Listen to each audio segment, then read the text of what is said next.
So welcome back, y'all. We have the amazing Ashleigh Bennett in the studio with us. We're going to jump straight to or continue a conversation. So again, you all know we are right here at this last quarter, getting ready to go into the new year shortly thereafter, God willing. And lots of business owners and nonprofit leaders are reflecting through plans, ideas, visions, missions, what stays, what goes, all things that. And in our last segment, I asked Ashleigh, like, what was one of the greatest lessons learned? And she spoke more to relationships and the value or the lack thereof and how we move in connection. So off of that, let's just talk about this for a moment. With that being said, relationships.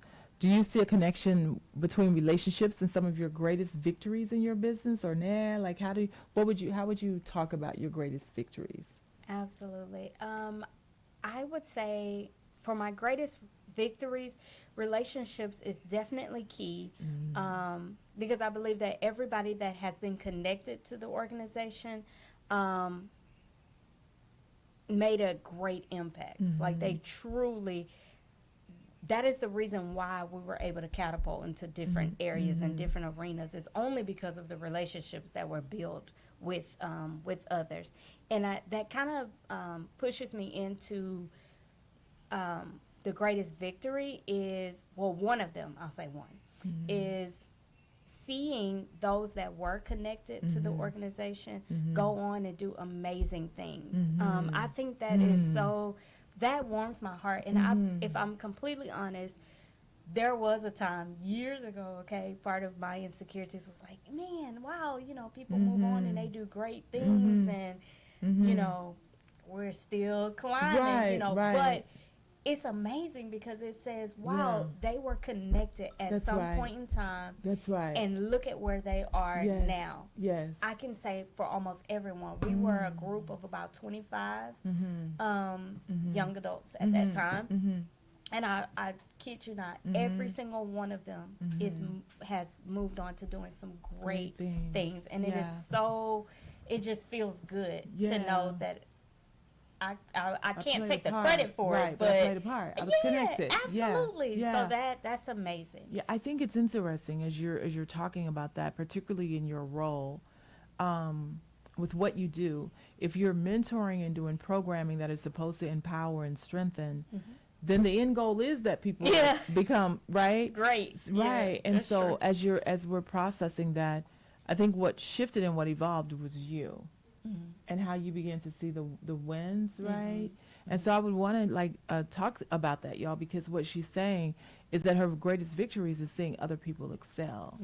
And in a business world, often that is not the goal. The goal is not for somebody else to win. And so if you're listening to us today and you're trying to figure out, like, what about my next? Maybe part of the evaluation evolution is realizing, go ahead. You were saying. Yeah, I'm just saying that it's easy sometimes to get stuck in your own mission and the vision of, like, hey, come help be a part and push others.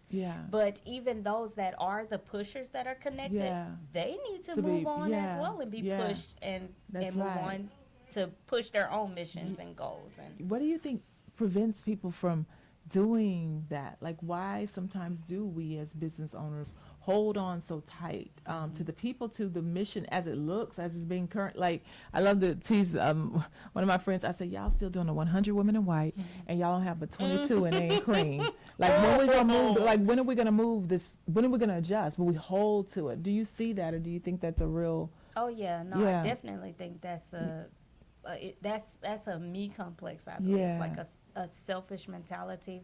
Forgive me for my lack of a way to kind of pinpoint it, but it just is what it is. You call a duck a duck. It is a selfish mentality. But for me, I think I'm a Christian. I'm a Christian woman, so I had to realize that my goal is His goal. So what I'm doing is what He has me to do. So it's not me that's winning. It's not my organization. But it's His organization. So if I'm desiring for His ultimate goal to persevere and to move on, then I have to realize that for myself. Yeah, you reframed it to not let it be as small as you. Yeah. You made it bigger, right? Yes. You made it about a greater Yes, cause. it's not just me. Yeah.